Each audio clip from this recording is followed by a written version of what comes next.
Between 1998 and 2011, Osama bin Laden was the most wanted man in the world. For over a decade, he evaded everyone. Part of how he did it was surprisingly low tech. Early videos showed cave walls, rock formations, vegetation. The intelligence community soaked it all in. Geologists analyzed rock strata, botanists analyzed vegetation. Their goal was simple. If they could identify what's in the background, they could narrow his location. Eventually, his videos changed. No features, no strata, nothing to analyze. It was because he knew every background told a story. Some were obvious, some were subtle, but they all told us something. That realization spooked even Osama bin Laden. Now, it's not being used to find the world's most wanted terrorist. It's being used to find a person's most wanted match. And it's easier than you think. I'm going to show you how.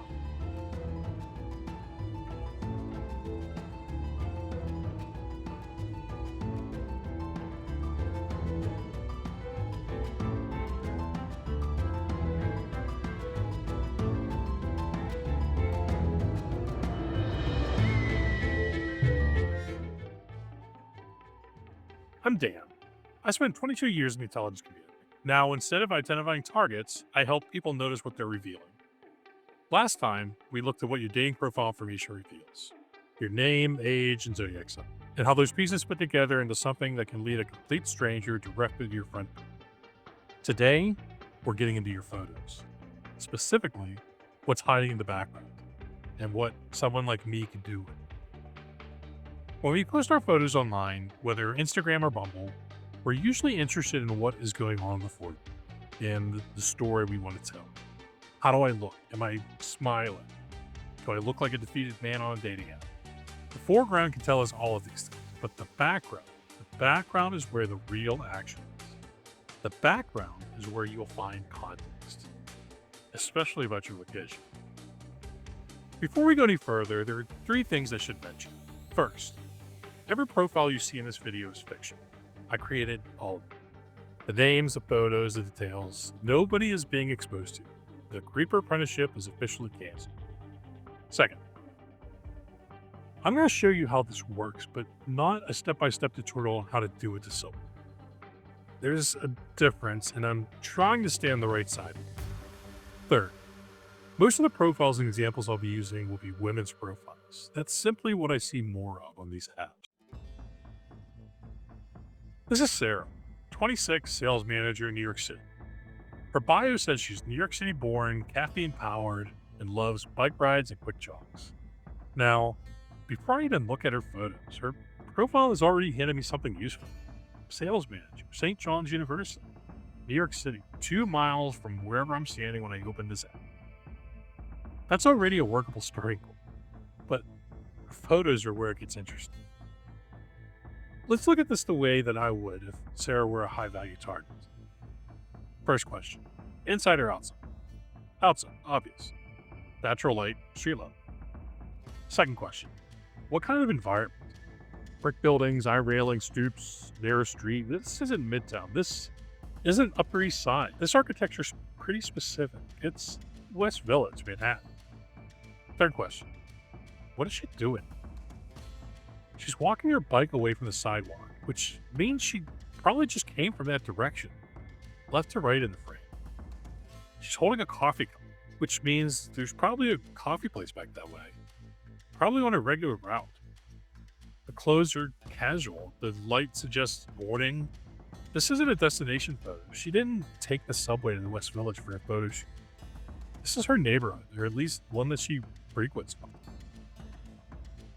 Now, let's look at the background even more carefully to see if there's anything else to this. There's a realtor sign on that building. It's a local realtor. It doesn't take long until I have a usable address, a listing that Sarah is standing directly in front of. I now potentially have Sarah's block, and I haven't even looked at her other photos yet. Second photo, Washington Square Park. That arch is unmistakable. She's not visiting. Her profile says she bikes and jogs. Washington Square Park is 2 blocks from the listing I just found. This is where she runs. This is where she bikes. This is her neighborhood, confirmed from 2 different sources. From 2 photos, I have her block, her likely morning coffee direction, her running and biking radius, and a specific property tied to her street. She posted none of that intentionally. Our photos told me this. This was from merely looking at the photo critically and asking ourselves, what is the location of this photo? Why is this person here? Is this a pattern or one-time visit? What does this location tell me about where they live, work, or spend their time? Most people posting photos are thinking about none of these questions. The people you need to worry about are thinking about all of them. And their answers often come from three sources hidden in the background of the photos. It is shocking how many clues are as simple as looking for text or logos in the photo background. These run the gamut from apartment building names, addresses, street names, businesses. Even work badges make accidental appearances. Even a partially covered coworker's badge could include a business logo, which leads to the company, and a LinkedIn page with followers. Even if the person is not part of their company's followers, chances are good that they're linked to other employees that are, opening up all kinds of new information, such as last name, university, employer, all of which to conduct additional searches to find an address. Couple this information with clues from other photos in a profile, and it's possible that someone could now have that person's name, address, workplace, and exact location of their bedroom. And it's not just LinkedIn. Many profiles include photos of users competing 5Ks, Tough Mudders, or other recreational races. This is another potential privacy risk, because many races have websites that list participants by their bib number. If you know the race that the user is running and you know their bib number, accessing the race website could lead directly to that person's full name, which could lead to additional information like we discussed in the last video. Even innocent looking photos combined with other information in the profile. An offhand remark that this is your favorite pub, a simple photo about a busted washer, all of these can contain enough information, especially when teamed with something else in the photo or mentioned during a conversation. So what can happen when someone notices examples such as these? This is Amina. She wanted to upgrade her dating profile, so she had a photographer friend meet her at a parking structure near her workplace. It was one of her favorite spots. It was close to where she went to school, near her apartment. Her job's right across the street. She loves the view. The skyline, the ships in the bay. The photos turned out gorgeous. She posted them immediately. A few days later, something happened. First, a Facebook message from someone who mentioned the specific building she was standing in front of. Then match. A match told her he'd passed her street and recognized where she was. Then Bumble. Different person, same energy. Is that the SFU campus in Gastown? I think I saw you there last week. As you can imagine, this scared the hell out of me. She went back through every profile. She hadn't mentioned any of that. No street names, no workplace, no location tags. Then she noticed exactly what her matches noticed. Let's look at what she saw. Well, she's elevated, with no structure above her since no shadows appear. She's at eye level with what appears to be a 2 to 3 story building behind her position. It tells me she's likely on a rooftop or elevated parking structure, not a high rise. Next, look at the buildings in the background, that logo, partial lettering visible on the building facade. Anyone familiar with this area would recognize this immediately. That's Crown Square, Gastown. Now, I'm not giving Amina a horror book ending, and I know that not everyone on dating apps is a psychopath, despite evidence to the contrary. But here's what matters. The 3 people who messaged Amina weren't necessarily dangerous. They were just paying attention. They noticed. They lived nearby. They recognized the building. They walked past it. The people you actually need to worry about are paying attention and have bad intentions. Geolocation is triangulation. Very rarely are single clues definitive, but multiple independent clues pointing to the same location creates a whole bunch of confidence. Let's think about Sarah's profile for a second. The architecture suggested West Village. The realtor sign named a specific agent. The agent's listings were searchable. And a second photo of Washington Square Park confirmed the neighborhood from a different direction. 3 independent signals, 1 confirmed location. Even if the backgrounds weren't that specific to be found via Google search, users would know her general area. They live there. With enough patience, someone could walk her streets virtually until they found the spot where the photos were taken. Creepy? Yeah. Plausible? Also, yeah.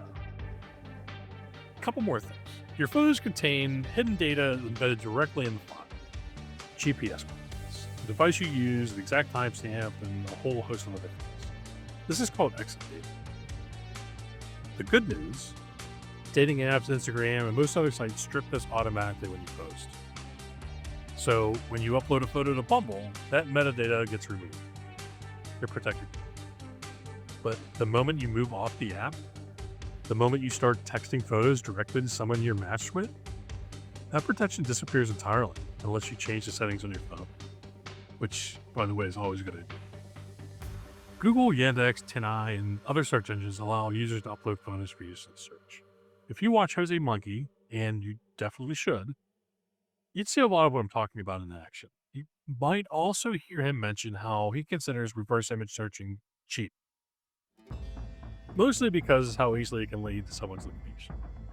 This is because uploading even a cropped portion of a photo background result in pretty quick matches, especially if the location has been photographed and posted online before. So what do we actually do with this? The absolute first piece of advice I give is to never post photos from where you work or sleep. It's never a good idea.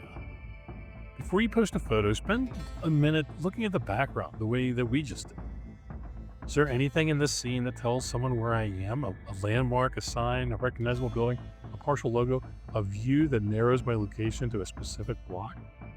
Is there anything that suggests my routine? A coffee cup, a bike, a gym bag, a dog in a specific park? Am I walking towards something or am I walking away from something? All of these clues matter. Here's the part most people don't think about. Dating apps work on proximity, which means most of your matches live where you live. They drive past the same landmarks. They eat at the same restaurants. They walk past the same signs and murals. So for every photo of you in front of that building, there's someone out there who's clocked it. That park where you walk your dog every morning, they've been there. They go there with their niece every Saturday for the past 2 years. That cozy shot of you on the couch in your new apartment, that unit was on Zillow 6 weeks ago. The listing photos are still up. They'd find it. The fix isn't to stop posting photos.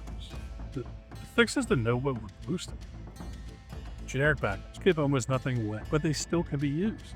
They're all a trade-off. Just know that you're making it. Anything that ties directly to your home, your workplace, or your daily routine, just think twice or thrice. Seriously. I'm not saying that your photos are dangerous because you're doing something wrong. I'm saying they're dangerous because you might not have known what to notice. Now you do. Next time, we're going to take everything that we covered in these past 2 videos and look at a real-world event. A young woman attacked outside of her apartment building by a stranger who found her location via her posted photos. It'll make you reconsider where you post. If this video made you think twice about what's in your background, leave a comment. And if you have a story like Amina's, I'd love to hear it. Also, give it a like if you learned something, and subscribe if you want more. I plan on doing some deep dives into some of these. Let me know if there's anything you'd like to see. In the meantime, be safe out there. Later, dinner.